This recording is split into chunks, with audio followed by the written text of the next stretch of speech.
¿Tenéis alguna pregunta para hacer o alguna cosa?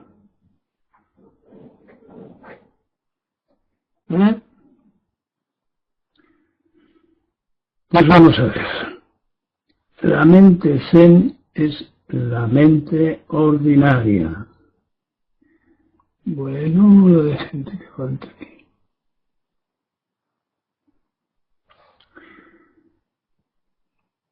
El que busque poderes, entre comillas, poderes, se equivoca.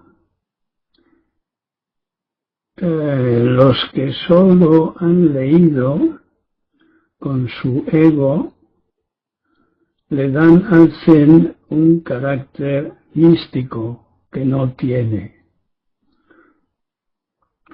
Hay una manía por parte de los comentaristas a distancia de, entre comillas, enriquecerlo todo, con lo cual lo desprecian. El problema está en que estamos convencidos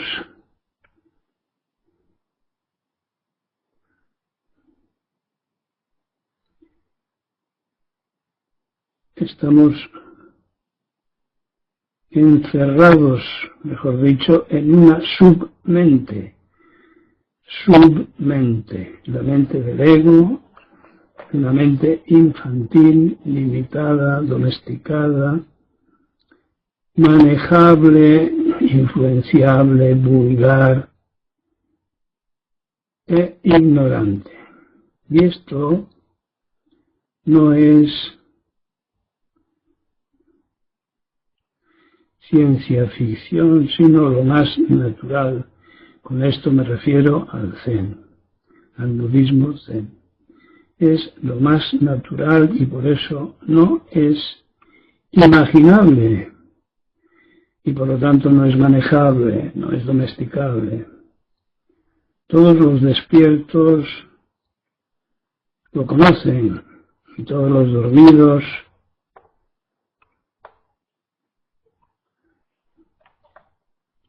la ignoran o le ignoran. Por eso se trata de ir poco a poco,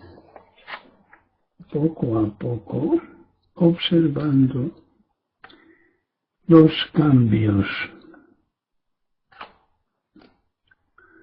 ¿Alguna pregunta o afirmación?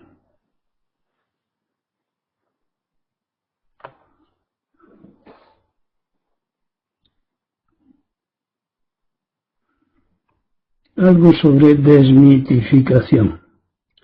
En otros tiempos tenían que usar la imaginación para dar gracia a los mitos. Eso es lo que me refería antes con estos enriquecedores de todo. Se mezclaban con misterios, leyendas, sugestiones, religiones, magia, pero es que antes se tragaban cualquier cosa, como no había un criterio guía, un criterio científico racional. Hoy no, por eso hemos de actualizarlo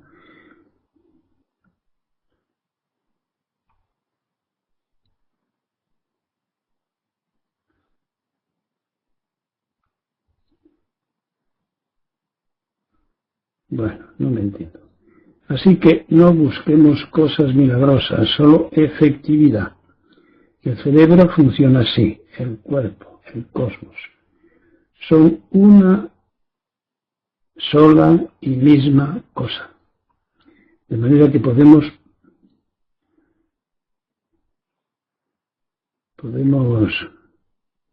pasar de una religión a un método. Eso explico en mis libros y como resumen en el apéndice.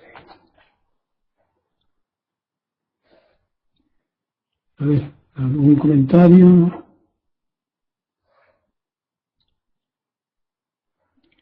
Tampoco. Bueno, En los tiempos actuales es fácil dar explicaciones racionales, cuando no científicas, del funcionamiento de los condicionantes fundamentales, como tantas veces digo, la genética, el aprendizaje, las neurohormonas, las adicciones, los medicamentos, el conductismo, resultando innecesarias las religiones que llenan los huecos con leyendas y como imaginación, insisto, y con imaginaciones, los huecos que hoy es la ciencia quienes lo explican. En este caso, el budismo como religión y no como simple método de reprogramación o transprogramación, que trasciende, por eso es trans, lo llamo trans, que trasciende el egocentrismo infantil.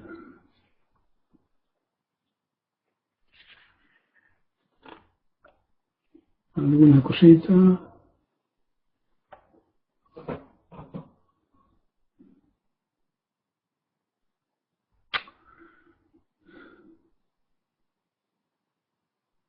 Nada. Bueno, pues se necesita otra manera de vivir cuando se comprende la relación entre sufrimientos y cultura.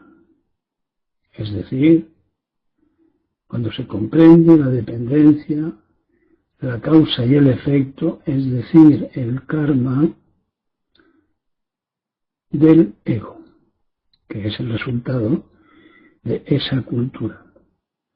Aceptado el rechazo de ambos y la necesidad del cambio, ambos, quiero decir con eso, ego y mundo. Aceptado el rechazo de ambos por parte de un sujeto concreto, tú mismo, y la necesidad del cambio, solo queda comprobar por uno mismo los efectos de la práctica. Si el método es convincente, no solo racionalmente, sino según los resultados de las acciones. Porque la práctica de nuestra naturaleza es anterior a las palabras y a las culturas. Compartimos nuestra naturaleza con todos los seres vivos.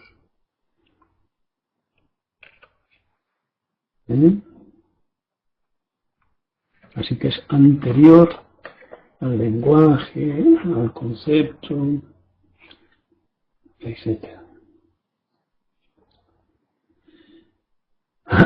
Armonizar.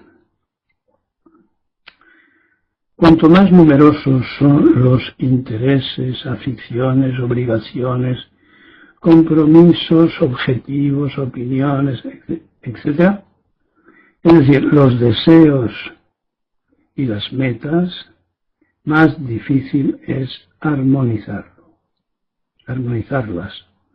En estos casos la simplificación se impone. Buda dijo, una ilusión, una desilusión. 10 ilusiones, 10 desilusiones.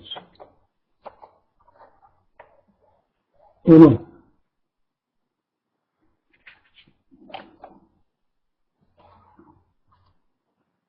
Un exceso de obligaciones indica o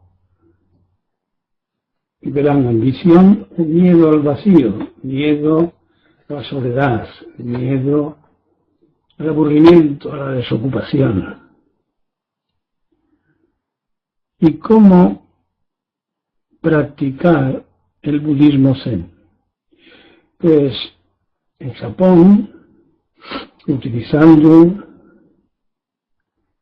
los medios de su cultura, las ocupaciones de su cultura, sus costumbres, haciéndolas trascender, sacarlas del marquito del ego y convirtiéndolas en práctica, es decir, en una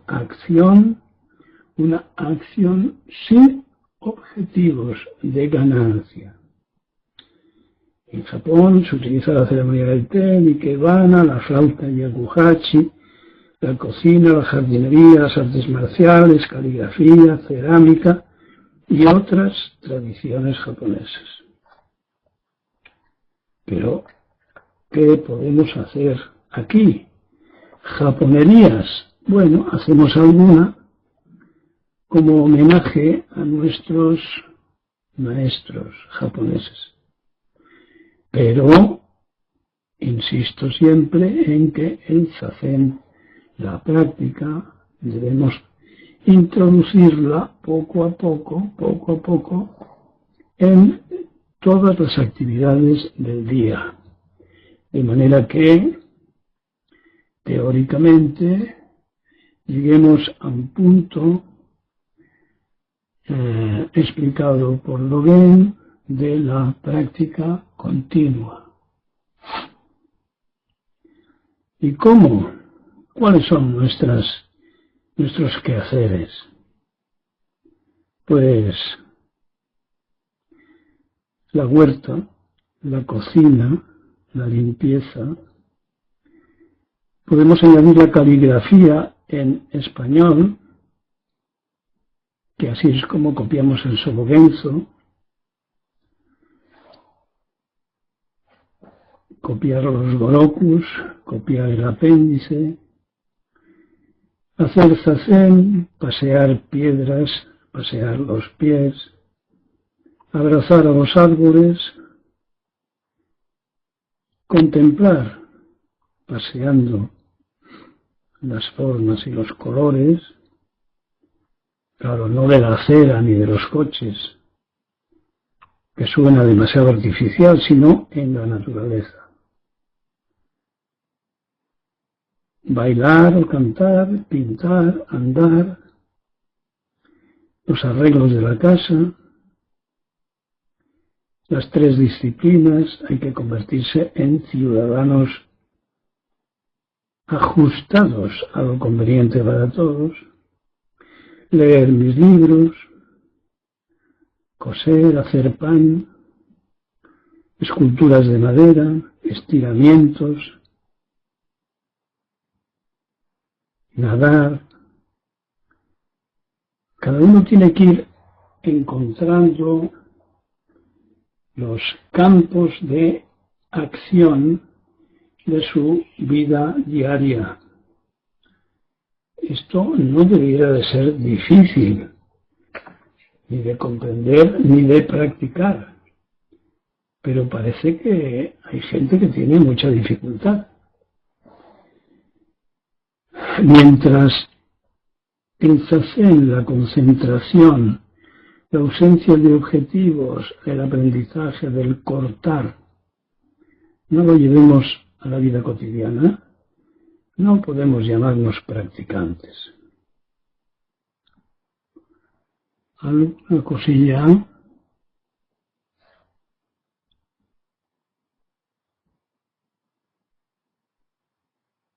Tampoco. Sobre el ego, una manera inequívoca de identificar tu ego es atender a los asuntos no conducentes al despertar. La mayoría de vosotros ya sabéis a qué me refiero al hablar de temas no conducentes.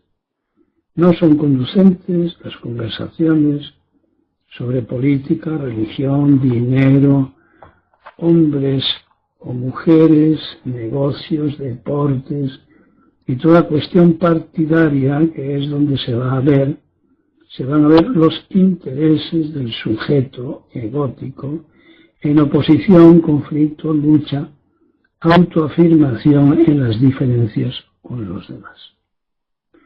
Es útil comenzar observándolo con las personas más próximas y luego con las demás, en lo que reconocemos como entrar al trapo, o tocarme la moto. La primera parte del zazen, en la que vemos los pensamientos, sentimientos, preocupaciones, etc., es la continuación en la observación del ego. Luego tenemos ya ahí dos campos de observación y reconocimiento de una identificación claramente falaz. Esta vez, ¿hay alguna cosa? Tampoco.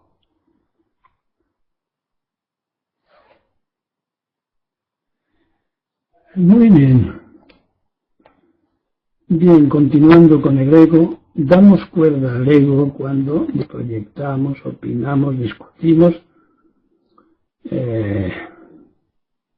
pero igualmente cuando dejamos ir el pensamiento sin concretar, ocupando la mente que deja de ser transparente y vacía, ocupándose de la acción, la fusión unificadora. Si no está transparente, si está llena, no hay posibilidad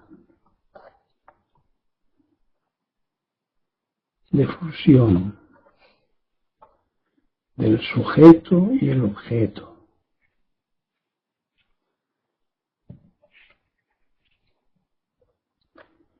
Bueno, parece que vamos a ser como 27.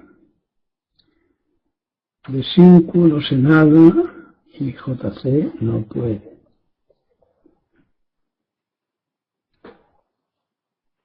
Venir.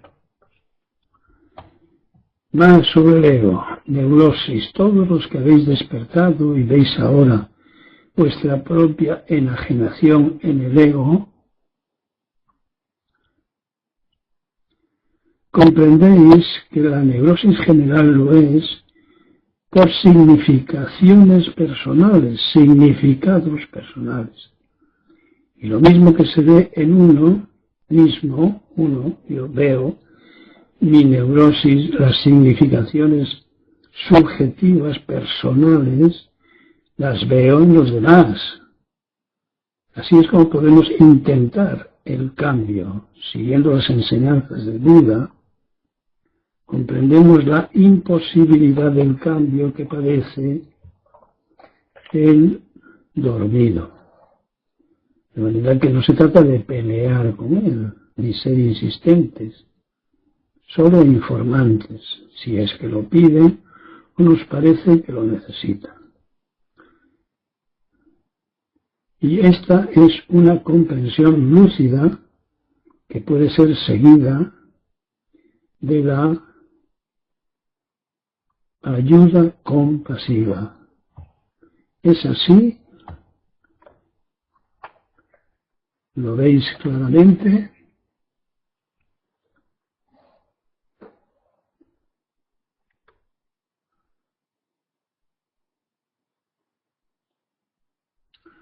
A ver, Pablo dice, ¿cómo puede relacionarse uno que no ha despertado con el deseo para poder trascenderlo?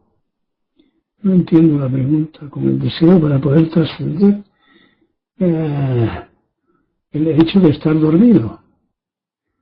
Con el deseo para poder trascender el sueño del ego, la ilusión, pues practicar el budismo zen. Esto es lo que estoy hablando, practicarlo. Léete mis libros, escucha las charlas, haz zazen, las 3 disciplinas, escribe cada mes con los cambios, huye de las cuestiones personales. Luego dice Gasso, cuando el trabajo que uno realiza es a través de las palabras con las personas, o sea, puro ego, la práctica continua será más difícil, ¿no? Pues posiblemente sí. Todo depende si crees en lo que dices. Cuanto más creas en lo que hablas, más crees en las palabras, más te alejas de la realidad. Entonces, los que están en ese caso, abogados, psicólogos, maestros, pueden dejar de convertirse en agentes deformadores si vacían su lenguaje. Vamos a ver. Una anécdota típica del Zen es: dos monjes trabajaban en una fábrica de cañones. Entonces, uno se marchó. Esa fue su solución. Y otro se quedó. Y ninguno de los dos dejaron de ser buenos practicantes. ¿Qué hizo el que se quedó? Pues no se dejó llevar del significado de lo que hacía. Él lo hacía. Ya está, ahí terminó todo. Él estaba practicando su naturaleza, era su cuerpo, el que trabajaba, no su mente. Su mente estaba quieta, en calma, que es lo primero que hay, o de lo primero, de las primeras cosas que hay que aprender en el zazen. En el zazen sentado, en el zazen andando, en el zazen fabricando cañones, en la cocina, friendo un huevo, limpiando el suelo, lo que he dicho antes de las prácticas. Árbol.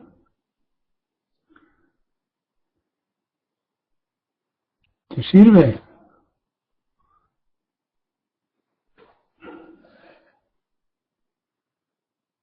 Uno de vosotros pregunta o afirma que cuando reflexionamos sobre la práctica, estamos realizando, entre comillas, el ego, no la propia naturaleza. Para esto tengo que explicar que no se trata de neutralizar completamente al ego. Uno de estos días expliqué que no hay posibilidad de percepción si no es desde la construcción de un ego a cambiar posteriormente. Esa es nuestra gran posibilidad, oportunidad. Es decir, dentro de la corteza cerebral, la mente superficial, la conciencia superficial, hay muchas más cosas que el deseo, la ilusión de ganancia. Bueno, pues al parecer hay que encontrar un tipo de equilibrio entre ego y no ego.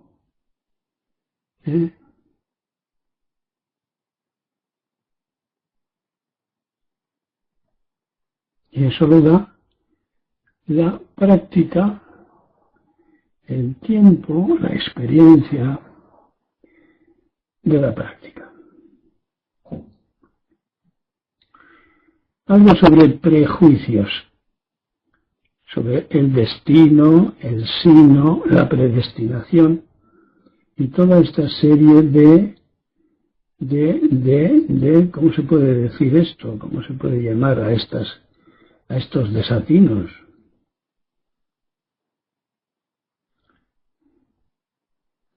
Que enuncian un poder con todo previsto. De manera que solo queda la resignación, que es la gran virtud para algunos, y la rebeldía, que es el gran pecado. En el budismo zen moderno puedes utilizar la razón, las causas y los efectos, los cambios, y neutralizar esos poderes supersticiosos o de leyendas y magias y religiones que han intentado explicar, como decía antes, lo bueno, la buena y la mala suerte. Hace 500 años, la mente humana comienza a independizarse de toda esta hojarasca en lo que se reconoce como el Renacimiento, al que acceden muy pocas personas. La Ilustración en Francia, a la que acceden muy pocas personas. Es decir, la mente humana todavía está en la infancia, globalmente vista. Ahora, individualmente contemplado, cada uno ha de cuidar de sí y unos están más adelantados y maduros que otros.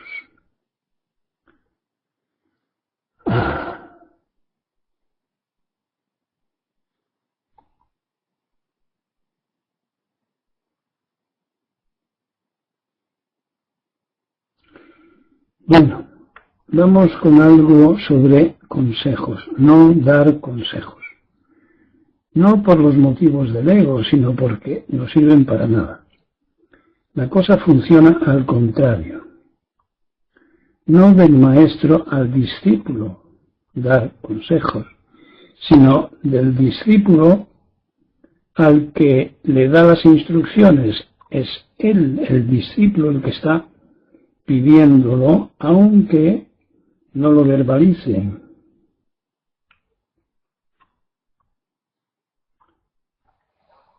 Si no quiere recibir instrucciones, pues no va a practicar.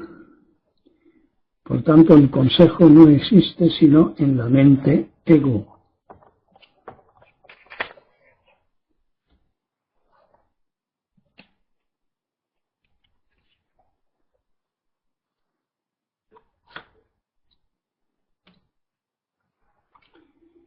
El precio del despertar.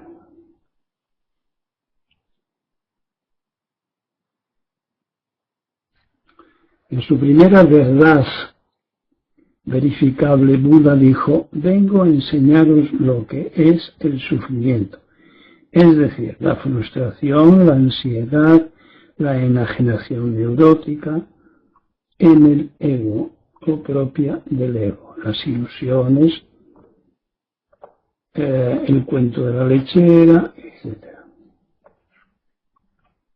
En suma, de la ignorancia, del propio estado egótico. Hay gente que teme la lucidez, que teme despertar, ¿qué cosa? A la realidad, que está adaptada al sufrimiento, o que ni siquiera en su inconsciencia le reconoce. Estos no tienen necesidad ni interés en saber quiénes son, en realidad, ni qué oculta la existencia domesticada. Los que sí tienen estos movimientos de la mente están siendo empujados por su propia naturaleza, que pugna por formar parte de toda la naturaleza de los seres del cosmos y invita a participar en la propia evolución, comprendiendo más o menos que todo es pasajero, impermanente y que por lo tanto solo hay una oportunidad. Esto obliga a reordenar los valores del propio ego, exigiendo respeto a los demás, a los próximos, hacia el intento de maduración y el esfuerzo necesario para salir del huevo de la ignorancia.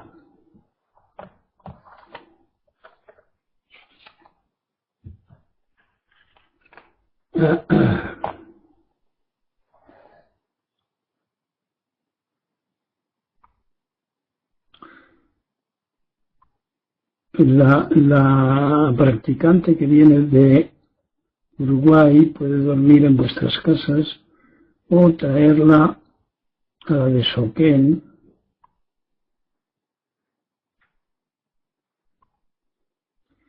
y acabada la sesión estará todavía 3 días más, de manera que no os peleéis. La clave del aprendizaje por imitación, lo he explicado otro día, la tienen las neuronas espejo. Cada vez que vemos algo en otro, y especialmente si se repite, se hace una copia, el cerebro hace una copia y se intenta repetir. Desarrollemos estas neuronas observando cómo es la práctica de los que van delante. Caigamos en la cuenta de que con las ideas y los sentimientos ocurre lo mismo. Un ejemplo bien manifiesto es el aprendizaje de las fobias, miedos irracionales, las plumas, los ratones, en fin, 200, 300 fobias, aprendidas en casa, en un contexto que se acompaña de elementos emocionales, histeria, angustia y demás. Y el sujeto que ha aprendido por neuronas espejo semejante comportamiento reconoce que es una idiotez, pero no puede evitarlo.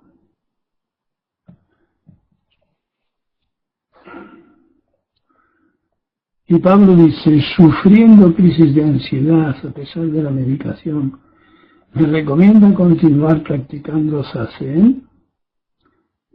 Pues como yo no sé cuáles las causas de tu ansiedad, solo puedo opinar que conviene ir a las causas, y nunca he visto que practicar zazen haya aumentado la ansiedad, sino lo contrario. Sosin, sí, se queda en tu casa siempre que tú quieras y los días que tú quieras. Esos primeros días, antes de empezar la sesión, de acuerdo. Y posteriormente, cuando termine la sesión, pues puede ofrecerse otro. ¿Está comprendido? No te olvides, ya me acuerdo que me has dicho que hay una habitación libre.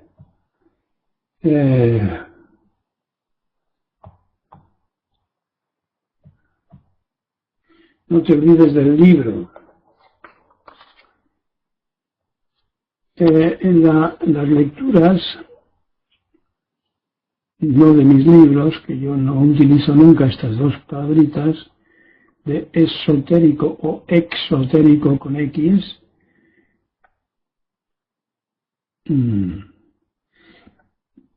puedo decir que esotérico con S se refiere a misterioso o secreto.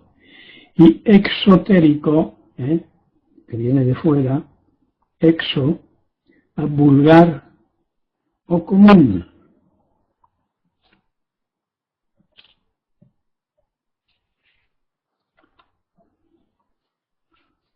Bueno, seguimos sin nada. Estos que llegan por primera vez ejemplifican su ego de una manera manifiesta. Empiezan por hacer preguntas personales. Cuando uno es prudente y entra en una charla, primero observa de qué va el asunto y cómo se comportan los demás. De manera que, de una manera especular, neuronas espejo, se aprenden ciertas reglas por imitación.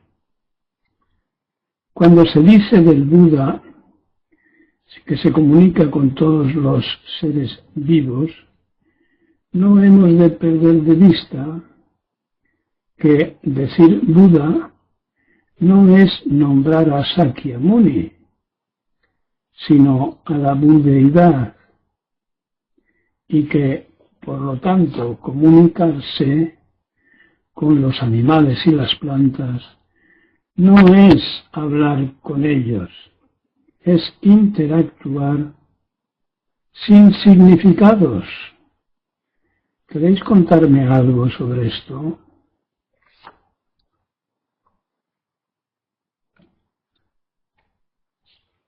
Quien no sabe dónde está, nunca está perdido.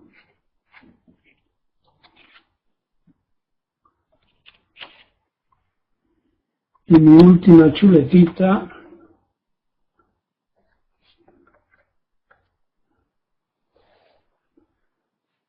dice: ¿por qué se prohibirán los anuncios de tabaco y alcohol en las televisiones, en las radios? ¿Porque matan? Y pregunto yo, ¿no matan los coches y las motos? Las películas de crueldades,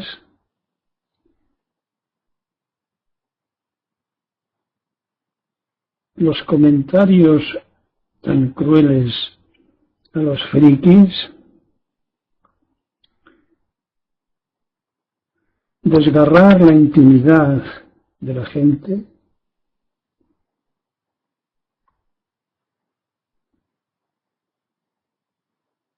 las comidas perjudiciales para la salud. Es que todo esto no mata. Por algo decía que estamos en la infancia de la civilización. Es como un niño, esto es como un niño jugando con una pistola cargada. Alta tecnología y simpleza mental. Por mi parte he terminado. Si queréis algo, lo decís. Y si no, pues nos vamos.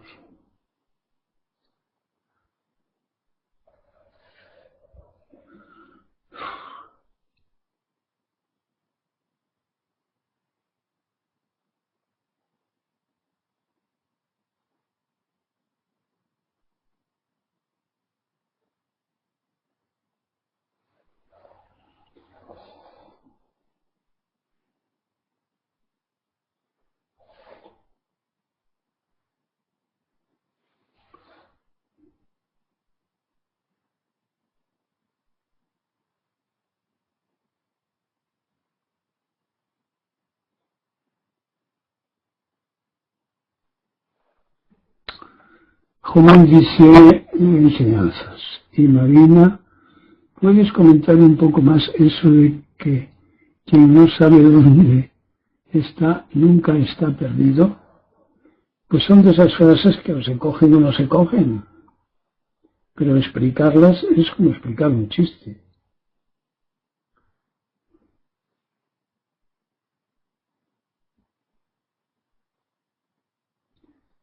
¿Qué más?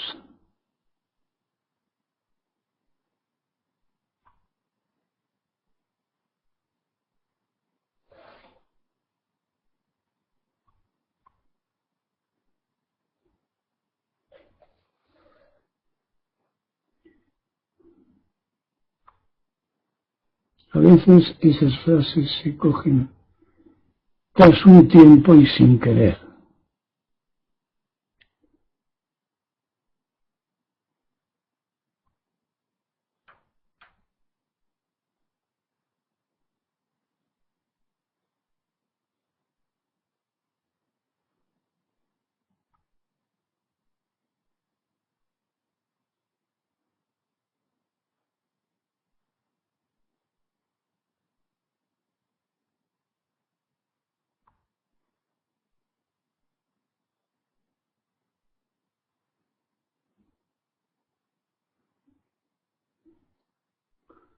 Bueno, pues no parece que tengáis muchas ganas de escribir. Es decir, que no habéis estudiado la charla anterior.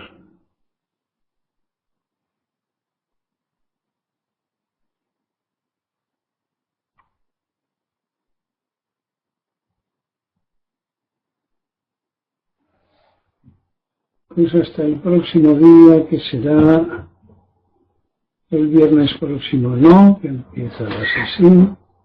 El lunes tampoco, porque terminó la sesión. Porque terminó, no, porque continúa la sesión. El viernes tampoco, porque seguimos en la sesión.